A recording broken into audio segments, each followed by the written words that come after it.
మన Indian Muslims శ్రీరామనవమికి హిందూస్తో కలిసి ఖుషీసే సెలబ్రేట్ చేసుకుంటుంటే హ్యాపీగా అనిపించింది. కానీ మన ఏపీలో ఉన్న కొంతమంది క్రిస్టియన్స్ మాత్రం వెస్ట్ గోదావరిలోని ఆకివీడు విలేజ్ లో ఫెస్టివల్ సెలబ్రేట్ చేసుకుంటున్న హిందూస్ మీద అటాక్ చేసిండ్రు. ఒక మహిళ అయితే శ్రీరాముడి విగ్రహానికి ఉన్న పూలదండ తీసి విసిరేసింది. జనసేన నాయకుల మీద మేకులతో దాడి చేసిండ్రు. దిస్ ఈస్ టూ మచ్ కదా. గుడి లోపలికి వెళ్లి రాముడికున్న పూలదండ తీసేయడం ఏంటి, డెప్యూటీ స్పీకర్ మీద దాడి చేయడం ఏంటి? ఇలాంటి థింగ్స్ జరగడం వల్లే సుప్రీంకోర్టు క్రిస్టియన్స్ గా కన్వర్ట్ అయ్యే వాళ్ళు దళితులు కాదు అని తీర్పిచ్చుంటది. గవర్నమెంట్ దీని మీద సీరియస్ యాక్షన్ తీసుకోవాలి.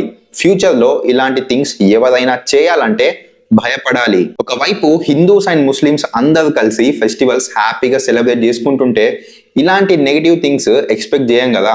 మన రిలీజియన్ కన్నా మన దేశమే ఎక్కువ. ఇండియా ఫస్ట్ అనే మైండ్ సెట్ ప్రతి ఒక్కరు బిల్డ్ చేసుకుంటేనే మనకి మన దేశానికి చాలా మంచిది. ఒక్కసారి మన పక్కనున్న చైనాని చూసి నేర్చుకోండి. జై హింద్, జై భారత్.